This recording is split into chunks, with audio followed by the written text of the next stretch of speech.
আবারও পরিচালক অনন্য মামুনের পরিচালনায় মুভি করতে চলেছেন মেগাস্টার শাকিব খান।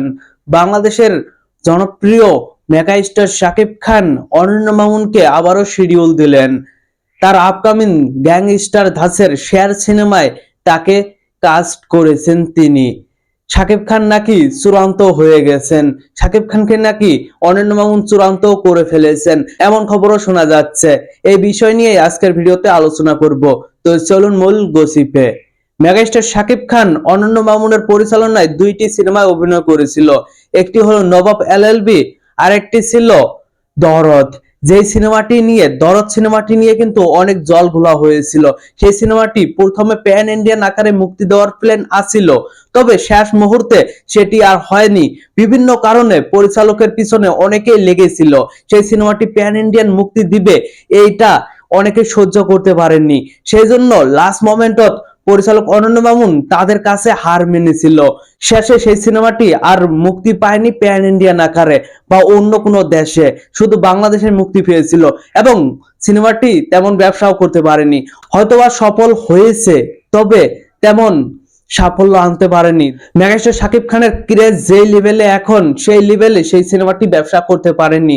মুক্তির প্রথম দিনে কিন্তু ভালোই বক্স অফিস এনেছিল সিনেমাটি, তবে মুভিটির প্রমোশন ঠিক না হওয়ায় সিনেমাটি মুখ থুবড়ে পড়ে। দর্শকরা এই সিনেমাটিকে গ্রহণ করতে পারেনি। অনেকেই হয়তো সেই সিনেমাটির বিষয়ে জানতোই না। সেই সিনেমাটি যে মুক্তি পেয়েছে 15 নভেম্বর, সেটা অনেকেই জানতোই না। কেননা এই সিনেমাটির প্রমোশন মাত্র 3 দিন হয়েছে। সেই সিনেমাটির গান টিজার একদিনেই প্রকাশ পেয়েছে। এমন ঘটনা হয়েছিল সেই সিনেমাটির ব্যাপারে, সেই সিনেমাটির বেলা। যাই হোক, এইসব তো বাদ দেওয়ার বিষয়। এখন শোনা যাচ্ছে মেগাস্টার শাকিব খান নাকি অনন্য মামুনকে শিডিউল দিয়ে দিয়েছেন। গত 2 দিন আগে আমি একটি পোস্ট করেছিলাম, সেখানে জানিয়েছিলাম শেয়ার। সেই পোস্টটি দেখে অনেকেই আমাকে বলেছিল ভুয়া খবর, শেয়ার সিনেমায় শাকিব খান অভিনয় করবেন না। কিন্তু সেই আপডেটটি কিন্তু আমি নিজে দেইনি। সেই আপডেটটি এমন একজন মানুষের কাছ থেকে পেয়েছিলাম যার কথা বিশ্বাস করতেই হয়। এমন একজন বিশ্বাসযোগ্য মানুষের কাছ থেকে সেই আপডেটটি পেয়েছিলাম। এটা শেষ পর্যন্ত সত্য হলো। অনন্য মামুন কিন্তু গতকালকে একটি পোস্ট করেছে। তিনি জানিয়েছে যে শের মানে কিন্তু খালি বাঘ নয়, শের মানে একটা গ্যাংস্টারের নাম, একজন গ্যাংস্টারকে বোঝায়। এমন একটি পোস্ট করেছিল। অনন্য মামুন কিন্তু আজকে পোস্ট করেছেন যে জুলাই মাস থেকে তিনি শুটিং এ যাবেন শের সিনেমার শুটিং 25 তারিখের দিক থেকে শুরু হতে পারে। তবে অনন্য মামুনের কথা আমি ঠিক বিশ্বাস করতে পারছি না।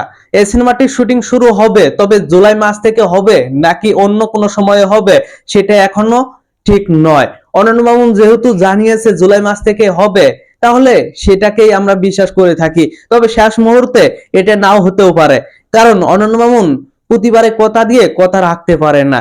অনন্য মামুন কাজ করার আগে বেশি লাফায়, এজন্য তিনি প্রতিবারে সমালোচিত হন। তিনি কিন্তু ভালো কিছু করার চেষ্টায় করেন। প্রতিবারে তিনি বড় বড় স্বপ্ন দেখেন, বড় বড় সিনেমা করার স্বপ্ন দেখেন, তবে তিনি কাজের চেয়ে কথাই বেশি বলেন। চাপাবাজ হয়ে গেছেন তিনি। দর্শকদের কাছে একটি চাপাবাজ উপাধি তিনি পেয়ে গেছেন, শুধুমাত্র তার কথা বেশি বলার জন্য। যাই হোক, শেয়ার সিনেমাটির জন্য আপনারা কারা কারা এক্সাইটেড? এই সিনেমাটি আসলে আপনারা কি দেখবেন হলে গিয়ে? আর হ্যাঁ, আমি কি এই সিনেমাটির পাশে থাকবো নাকি থাকবো না, আপনারা বলে দিন। ধন্যবাদ পুরো ভিডিওটির সঙ্গে থাকার জন্য।